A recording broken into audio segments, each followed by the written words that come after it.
Hello and welcome to the fifth episode of A Woman Robbed, a bonus series from And the Runner Up Is, where we talk about actresses who may have come close to Oscar nominations, but were ultimately overlooked or omitted, or for one reason or another just didn't have the votes to make it into the final lineup, and discussing why they may have deserved to get in and why they ultimately didn't. So each episode has its own theme with a double feature, and this week we, in honor of the recent Cannes Film Festival that took place last month as of this recording, we will be discussing two performances that won the Cannes Best Actress Award but weren't even nominated for Best Actress at the Oscars. And joining me today to help me break down two very famous examples of this is someone who you've heard on the show on the main Best Actress series, where we broke down a somewhat lackluster Best Actress lineup in 1953, but was very fun to have on. And we're here talking about two much more acclaimed performances, you could say.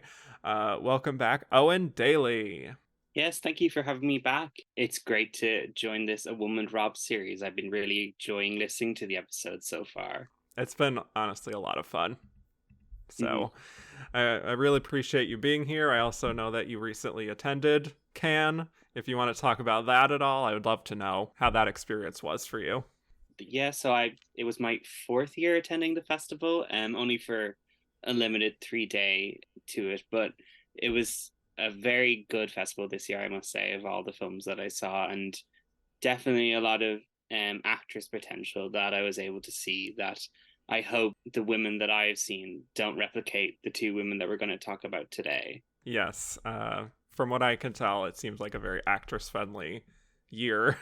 Sandra Hüller especially having a great year. Natalie Portman, Julianne Moore. Were there any particular favorites you wanted to talk about? I definitely think Sandra Hüller was the Yeah. actress of the festival, and while she didn't necessarily win the Best Actress prize, that was only just because of the rules of the festival and that they like to spread the wealth a bit. So, but she definitely is a Best Actress hopeful that I hope continues to build throughout the year, and because Sandra Hüller is one of those European actresses that deserves a lot of attention, and I really hope that this happens for her this year. Yes, I think she is due for even bigger mainstream breakthrough beyond Tony Erdmann. So excellent. All right, let's get right into it. What we're here to talk about today. So I presented to my patrons here at And the Runner Up Is a list of 15 performances that won at Cannes but didn't receive an Oscar nomination, asking them to vote on their top two favorites.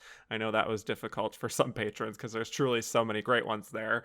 But just to recap the choices, we had Giulietta Messina in Knights of Cabiria, Rita Tushingham in A Taste of Honey, Kitty Wynn in The Panic in Needle Park, Susanna York in Images, Joanne Woodward in The Effect of Gamma Rays on Man in the Moon Marigolds, Shelley Duvall in Three Women, Nora Alejandro in The Official Story, Cher in Mask, Irene Jacob in The Double Life of Veronique, Kathy Burke in Kneel by Mouth, Bjork in Dancer in the Dark, Juliette Binoche in Certified Copy, Kirsten Dunst in Melancholia, Diane Kruger in The Fade, and Renata Reinsve in The Worst Person in the World. And the two winners were Shelley Duvall in Three Women and Cher in Mask. So that's who we'll be talking about today. And as always, I wanted to note that there were two performances that came very, very close to being in this top two, which were Bjork in Dancer in the Dark and Kirsten Dunst in Melancholia. I imagine we'll be talking about both of them in the future for this series on a different kind of double feature, but so many greats to choose from. But yeah, before we talk about these performances, Eoin, what are your thoughts just also on the Cannes Film Festival in relation to the Oscars and why you think we often see discrepancies there? Yeah, obviously the Cannes Film Festival, in recent years, has definitely kind of, I guess, improved in terms of Oscar recognition, and I think a lot of that has to do with, I guess, things post pandemic, where you have this major festival that welcomes a lot of international film, and there's definitely been a lot more welcoming to international properties that have led to some more recognition. But throughout history, I guess it's just because it's such an early festival playing in May, it's hard for films to keep the buzz going through the rest of the year. And maybe that's why there's not been a lot of actress winners who have carried on forward, or even films in general that have carried on forward to win. I mean, we've only had two, technically three Palm winners even win Best Picture. Exactly. Yeah. I mean, I'll just say that Cannes for me is something that I've followed from afar. I can't say I've ever been, but obviously, you know, as a festival that's dedicated to cinema from all over the world, generally speaking, you see different perspectives and styles than you would with a typical Oscar lineup, and their taste in awarding films and performances, I think, seem to be much more adventurous on the whole. Obviously, things like Titan winning the Palme d'Or is a great example of that a few years ago. But yeah, as far as who we'll be talking about today, you can also make some comparisons where both are obviously American actresses in American films, but I think both of them are also not taken as seriously as performers as they should be sometimes. And for as much as both of these films really showcase the incredible range that both of them have, I do think that there are external factors that may have prevented them from crossing over as Oscar nominees. But yeah, I'm really excited that the patrons chose these two, and I'm glad you're here with me to talk about them. So anything else before we jump right into Shelley Duvall? No, I'm just ready to get into everything when it comes down to these two performances. Perfect. Okay. So we're starting off with Shelley Duvall in Three Women. Say, there's a pool where I live, and I don't have a roommate anymore. So why don't y'all come over for dinner one night? We could play a great game of Scrabble. And I've got this new recipe I've been wanting to try out. It's called Penthouse Chicken. You make it with a can of tomato soup. It takes a whole hour to cook, but believe me, it's worth it. Say, would you check my glands for me? What? My neck glands.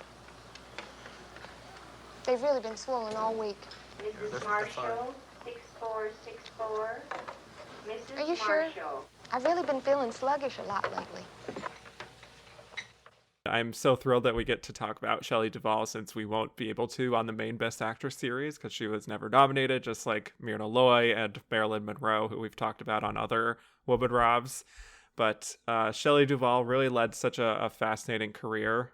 She was discovered at a party by Robert Altman and his crew, who were about to film Brewster McCloud, and they really liked her appearance and her demeanor and everything. I don't think she had major intentions of being an actress before that encounter with them, but he took a chance on her, and it proved to be a very fruitful collaborative process where she was in Brewster McCloud and a whole bunch of her other films, as his other films, I should say, in the 70s, including McCabe and Mrs. Miller, which we talked about with Julie Christie. She was in Thieves Like Us, Nashville, Buffalo Bill and the Indians. So her first 5 films were with Robert Altman, and then Three Women is her 6th with him already. So, but really, in this case, giving her a chance to lead a film more so than in the past, and also with much weightier material, I would argue. So Three Women, it was inspired by a sleepless night that Robert Altman had while fearing that his wife would die in the hospital. And he had a dream where he was apparently directing Shelley and Sissy Spacek, and it having to do with sort of identity and something in the desert. So he took that as inspiration to write Three Women, which is about a young woman named Pinky Rose, played by Sissy Spacek, who's kind of shy and inexperienced and socially awkward, and she gets a job at a health spa for older folks in this sort of California desert town, and she meets her new coworker Millie, played by Shelley, who's very outgoing and talkative, and we see how Pinky starts to become quite captivated by her and then becomes her new roommate. But over time, we also see how Millie isn't particularly well-liked or listened to very often, and after Pinky tries to prevent Millie from having sex with a married man who owns the apartment, things take a drastic turn, you could say, after which point the whole equilibrium of the film really starts to shift. So, yes, let's talk Shelley Duvall as an actress, what we think of her overall, especially in this era where she really thrived, and her performance here. Yeah, I mean, this is definitely a very complex one to start with. There's a lot here with Three Women.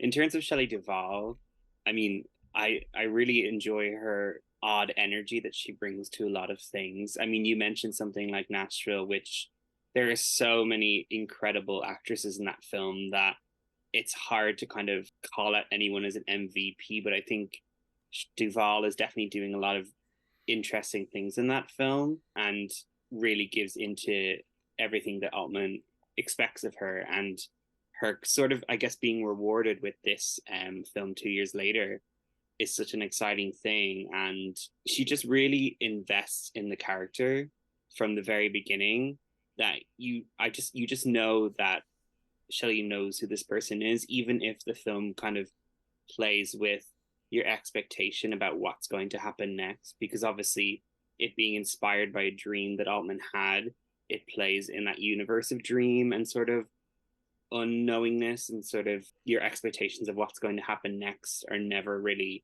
met. You're expected to just really pay attention, because the film isn't going to so easily tell the story that it wants to tell you.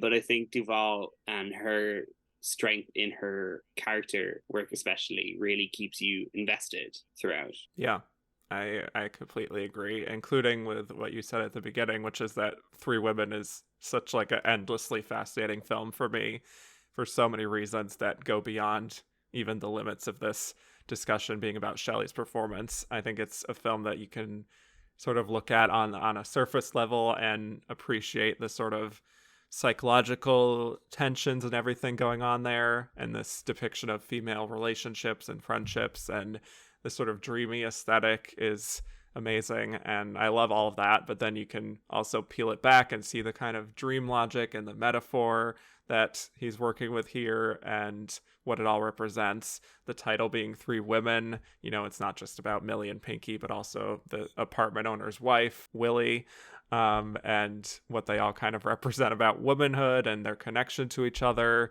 There's so much going on here, but I do think what really grounds all of it are the performances by Sissy, and especially Shelley Duvall, who really is such a unique and just one of a kind screen presence. There's really like no one like her. There's this kind of infectious quality that's, you know, she's very positive feeling at times, but she's also kind of a weirdo too, and I mean that in the best way. Just like none of it feels forced or that she's putting on a persona to me. It just feels like the real her at all times. And despite still being quite young here, she also, it feels like she has this kind of worldly experience almost. Like in the beginning when she's like listing off all this procedural stuff for Pinky, and she just goes on and on and on and on, but in a way that feels like kind of comforting, like she knows what she's talking about in some way. And you see why Pinky would be kind of fixated on her, because the audience is too, like I am very much. And with her, you kind of see this fixation on her appearance. Like even when Pinky hugs her at one point, she has to go and like primp her hair a bit in the mirror after that just to make sure she looks all right.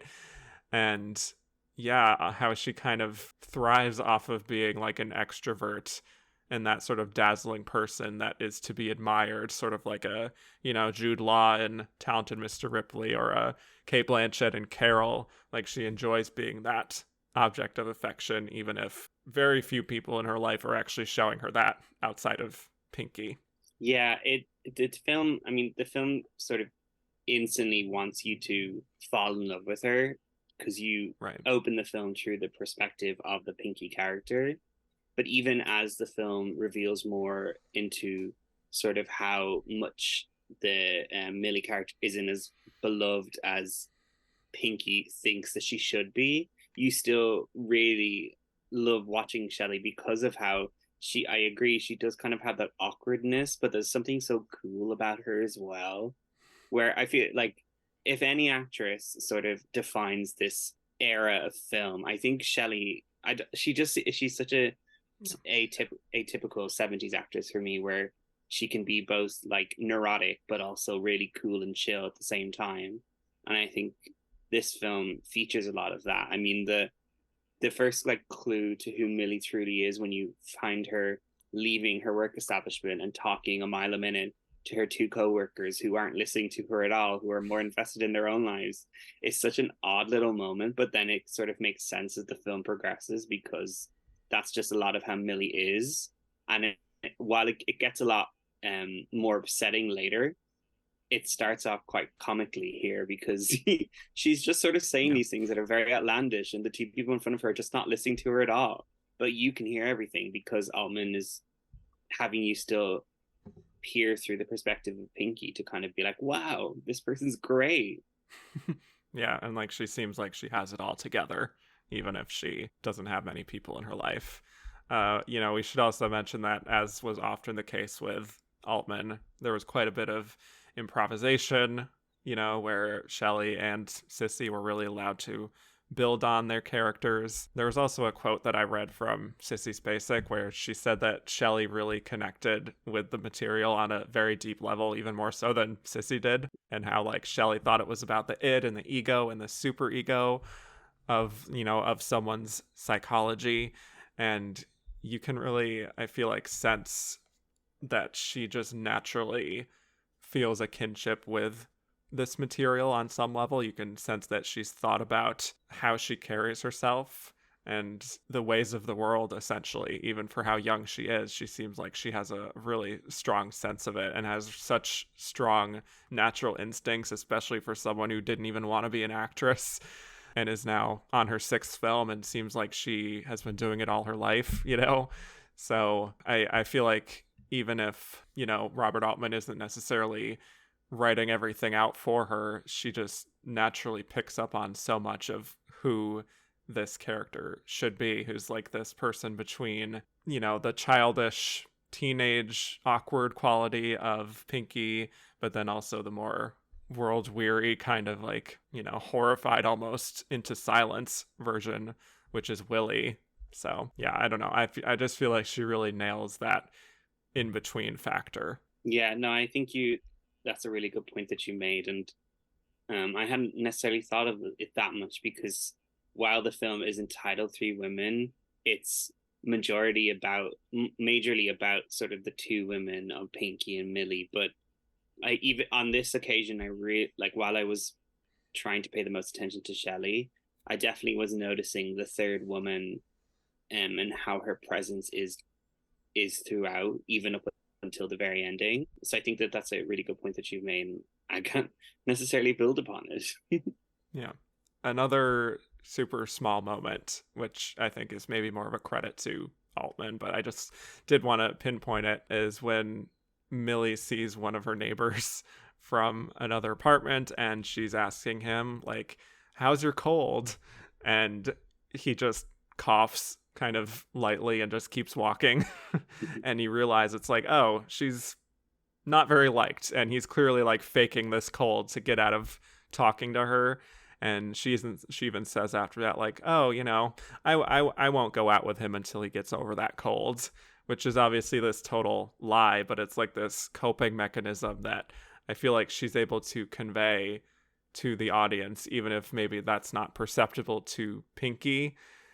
She just really kind of threads the needle really nicely of communicating that Millie is feeling very awkward and lonely throughout a lot of her interactions, and how that kind of pains her, but she's still trying her best to keep up the facade of being like a normal person who's just going along with life, and she has her relationships when inside she's like screaming internally. You know what I mean?